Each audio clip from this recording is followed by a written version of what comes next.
Hello students. तो आज हम आपके लिए लेकर आए हैं अपना 7th episode top 50 most probable questions in NEET UG physics. आज का एपिसोड थोड़ा सा स्पेशल है क्योंकि आज हम 5 नहीं, आज हम 10 क्वेश्चंस को देखने वाले हैं जो कि आपके नीट में आने की प्रोबेबिलिटी जिनकी बहुत ही ज़्यादा हाई है। तो चलिए शुरू करते हैं फर्स्ट क्वेश्चन से। A series RLC circuit is shown here. The source frequency f is varied but the current is kept unchanged. Basically हम सीधा हमें बताया गया कि I is equals to constant है और f जो है वो वेरिएबल यानी फ्रीक्वेंसी जो है वो चेंज हो सकती है। Which of the following curve showing changes of VC and VL with frequency could be valid for the circuit under consideration? तो अब हमें ये बताना है कि भाई जो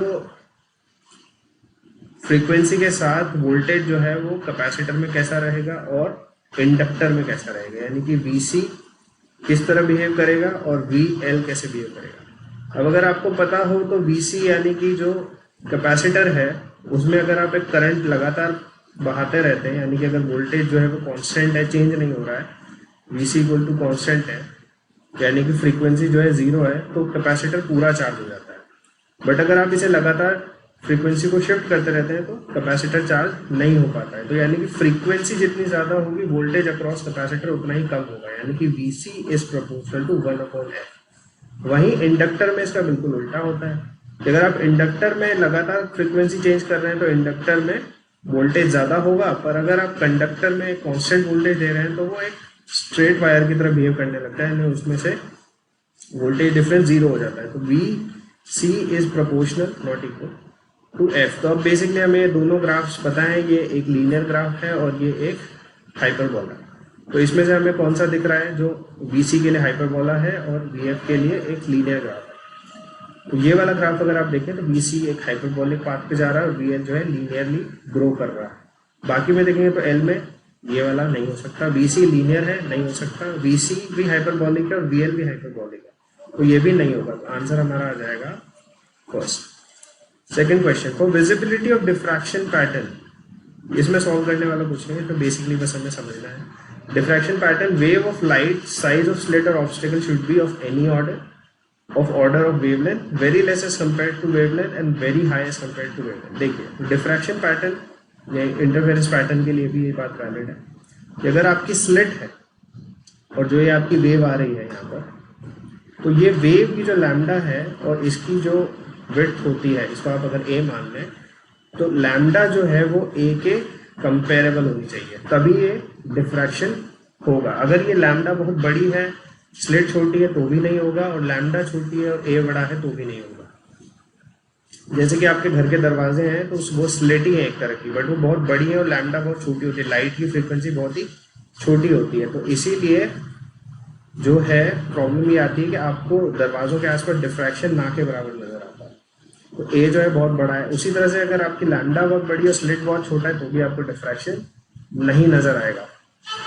तो इसीलिए हमारा सिंपल सा यहाँ पर आंसर बनता है कि ऑफ ऑर्डर ऑफ वेवलेंथ, यानी कि इसके आसपास होनी चाहिए। एग्जैक्टली सेम नहीं कह रहे बट थोड़ा बहुत ऊपर नीचे चलता है। The charge in micro μc of any of the 2 microfarad capacitor and 1 microfarad capacitor will be given respectively as। तो पहले तो हम ये जो अरेंजमेंट है इसको एक बार ऐसे ड्रॉ कर लेते हैं।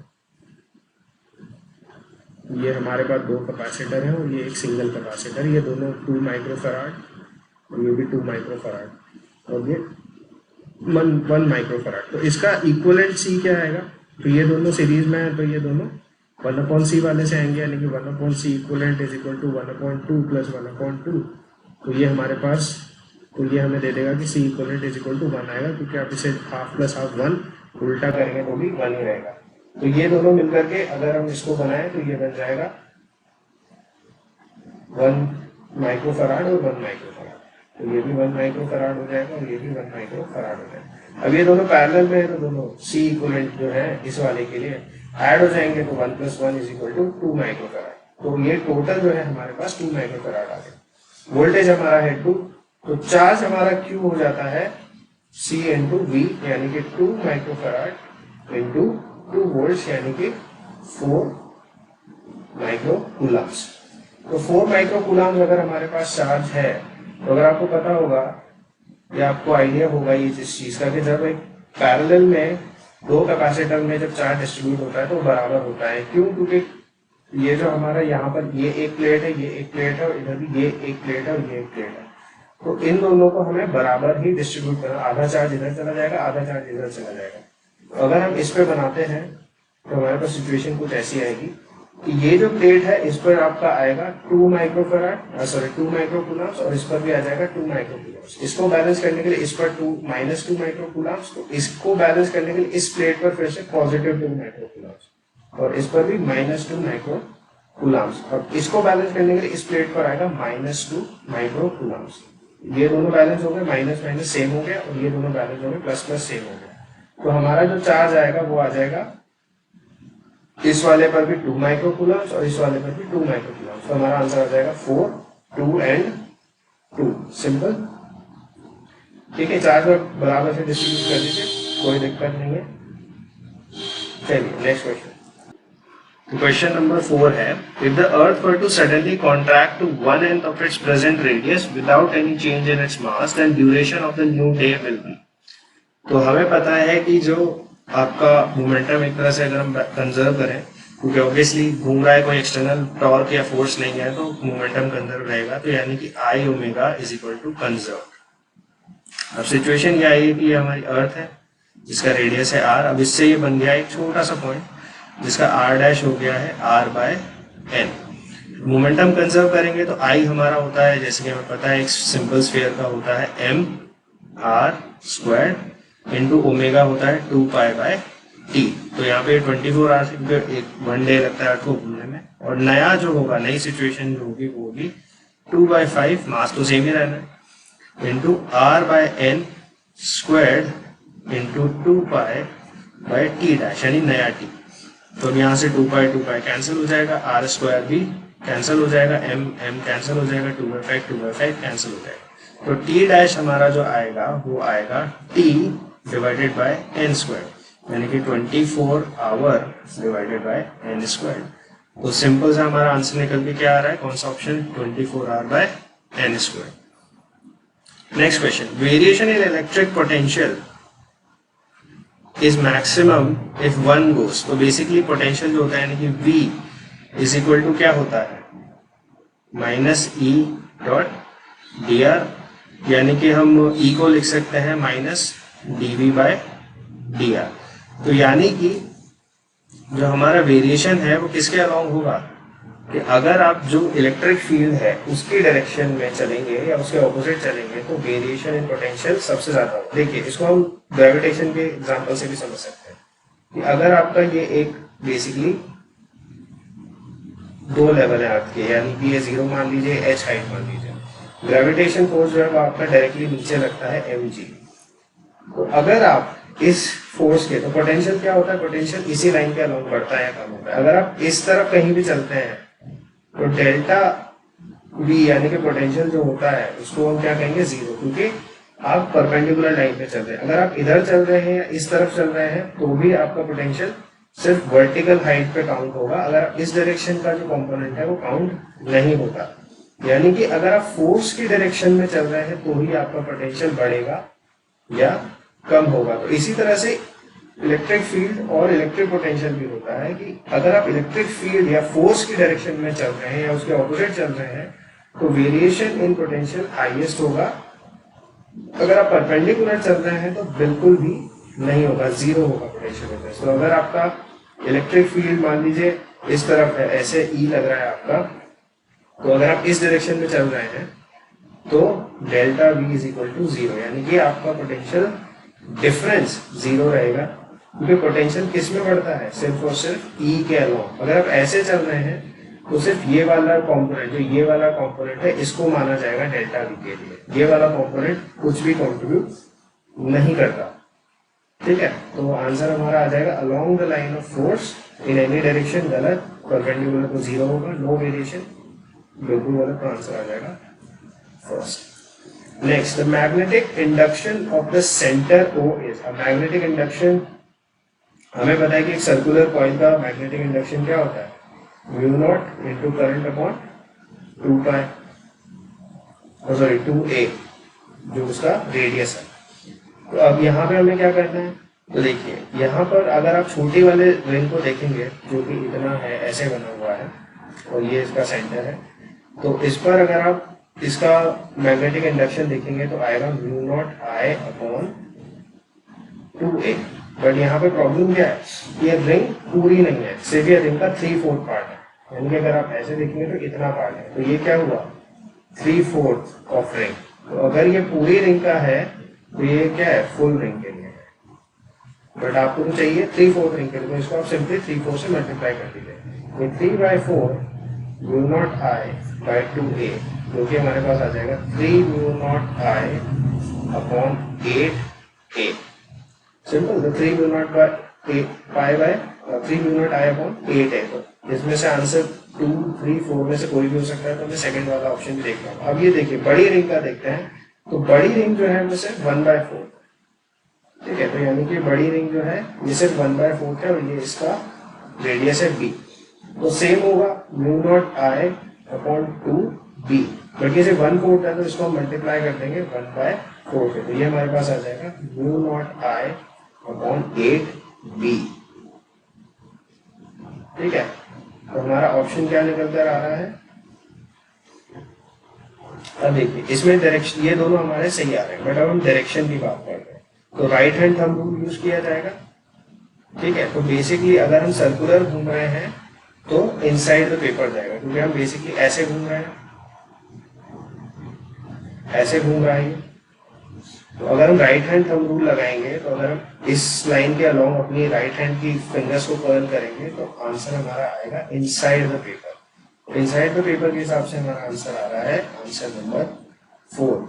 सही तो ये भी है और ये भी है, बट ये आउटसाइड द पेपर है, इनसाइड द पेपर है, बट हमारा काउंटर क्लॉकवाइज, सॉरी क्लॉकवाइज घूम रहा है तो इनसाइड द पेपर आएगा। Next question, the potential function, next question है कि the potential function of electrostatic field is given by B is equal to 2x²। अब determine the electric field strength at the point, तो point हमें दिया हुआ है, E हमें निकालना है कहाँ, 2 मीटर, मीटर को इंक्लूड करिए 2,0,1, सॉरी ये है 3, तो 2,0,3 पर हमें निकालना है। तो इलेक्ट्रिक फील्ड होता क्या है, इलेक्ट्रिक फील्ड होता क्या है, तो हमने प्रीवियस क्वेश्चन में जैसे कि हमने देखा था कि electric field is equal to -dV/dr होता है, ठीक है। यहाँ पर हमने देखा था कि यहाँ पर -dV/dr होता है, तो हम लगाएंगे माइनस और 2x² का डिफरेंशियल करेंगे 2x²/dx, जो कि हमारे पास क्या आ जाएगा -4x। अब देखिए यहाँ पर जो दिया हुआ है ये x कॉम्पोनेंट है, y है, ये z है, बट हमारे पास जो फंक्शन आ रहा है e का वो आ रहा है -4x और पॉइंट है हमारे पास 2,0,3, तो ये तो 0 है वैसे भी, और ये जो है ये z कॉम्पोनेंट है जो कि हमारे पास z यहाँ पर इक्वेशन में है ही नहीं, हम सिर्फ x की वैल्यू लेंगे, x की वैल्यू लेकर के हम यहाँ पर पुट करेंगे तो आ जाएगा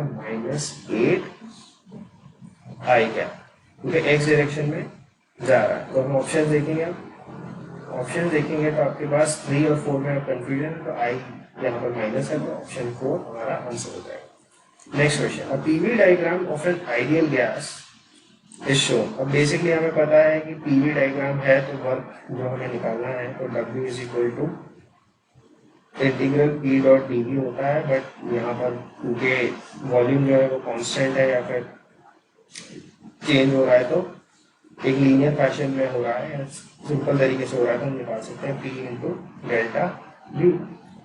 तो अभी हम A से B देखते हैं, तो A से B जा रहे हैं तो P तो कांस्टेंट है P0 और V जो है वो फाइनल है V0 माइनस 2V0, तो आंसर आ गया -PV0। अब हम B से C जाते हैं, तो B से C जा रहे हैं तो प्रेशर तो आपका चेंज हो रहा है डेल्टा P, बट जो डेल्टा V है वो आपका 0 है, तो ये आपका आ जाएगा 0, क्योंकि वॉल्यूम चेंज नहीं हो रहा तो वर्क डन 0 रहेगा। C से D जा रहे हैं तो 2P0 प्रेशर आपका कांस्टेंट है और V जो है आपका है 3V0 माइनस V0, दिख रहा है ना, D पॉइंट पर 3V0 है ये और C पॉइंट पर V0 है, तो ये आपका आ जाएगा 6 पी नॉट। तो आपका जो आंसर निकल कर आएगा टोटल वो आ रहा है W total is equal to, sorry ये 2 होगा ना, तो ये 4 हो जाएगा, सॉरी तो ये 4 हो जाएगा, तो 4P not minus P naught V not भी है, 4P नॉट V नॉट, क्योंकि 3V नॉट है माइनस V नॉट हुआ, 2V नॉट हुआ, इनटू किया तो 2 into 4 P naught V naught minus P naught V naught V naught, तो ये आ जाएगा 3P नॉट V नॉट। तो आंसर हमारा आ जाएगा सिंपली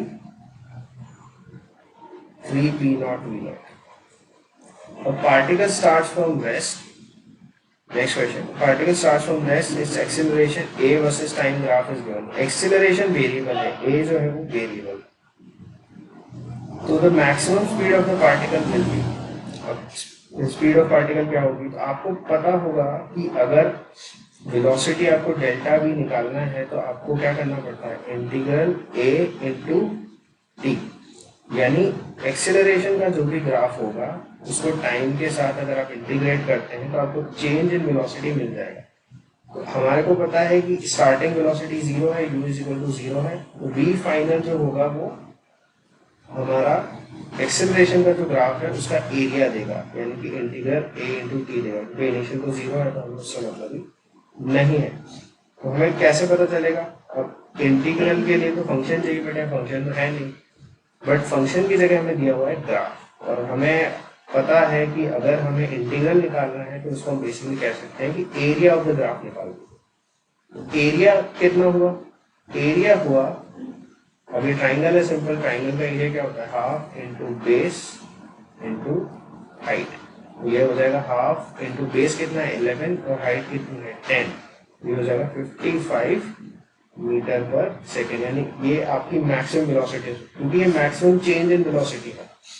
तो अगर आप 0 से शुरू कर रहे हैं तो मैक्सिमम वेलोसिटी कितनी जा सकती है 55, इससे ज्यादा चेंज आप ला नहीं सकते, ठीक है। तो ये आपका आंसर सिंपली निकल कर आ जाएगा 55 मीटर पर सेकेंड। अब आते हैं आखिरी क्वेश्चन पर आज के, a block of mass 1 kilogram lies on horizontal surface in a truck, तो बेसिकली एक ट्रक है, तो अगर हम एक सिंपल सा ट्रक बना लेते हैं, ठीक है, और यहाँ पर एक ब्लॉक रखा हुआ, अभी जो ब्लॉक है इसका म्यू है 0.6, मतलब इससे ज्यादा friction, mu coefficient of friction इसको नहीं मिल सकता। अब एक्सेलरेशन ऑफ द ट्रक, और ये इसका sorry mass equal to 1 kg, तो अगर एक्सेलरेशन जो ट्रक का है वो है 5 मीटर पर सेकेंड, डायरेक्शन मैटर करती है, तो frictional force acting on the block is, तो देखिए एक्सेलरेशन है 5 मीटर पर सेकेंड स्क्वायर, इसको कैसे सॉल्व करेंगे, तो सबसे पहले तो मैक्सिमम फ्रिक्शन निकाल लेते हैं, फ्रिक्शन मैक्स जो कि स्टैटिक फ्रिक्शन होगा वो होगा mg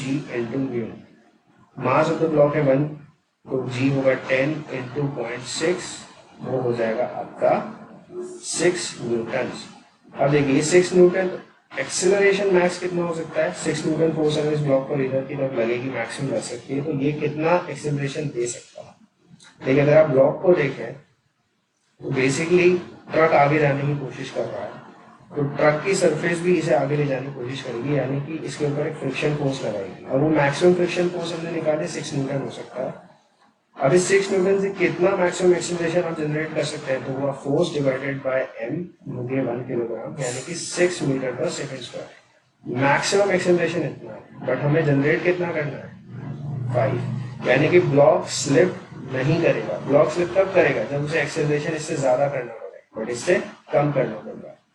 तो हमारे पास फोर्स की जरूरत कितनी होगी, तो F रिक्वायर्ड, एक तरह से हम कह सकते हैं कि फ्रिक्शन रिक्वायर्ड कितना है, तो एक्सेलरेशन 5 मीटर पर सेकंड स्क्वायर जनरेट करना है, मास कितना है 1, यानी कि 5 न्यूटन फोर्स रिक्वायर्ड है, तो इतना ही फोर्स दिया जाएगा। याद रखिए फ्रिक्शन एक सेल्फ एडजस्टिंग फोर्स है, अपने आप एडजस्ट कर लेता है चीजों को। अगर आपको 5 रिक्वायर्ड है 5 देगा, 1 रिक्वायर्ड है 1 देगा, नहीं रिक्वायर्ड है तो 0 रहेगा। 5 रिक्वायर्ड है तो फ्रिक्शन देगा ओनली 5, तो आंसर हमारा निकल कर आ जाएगा 5 न्यूटन।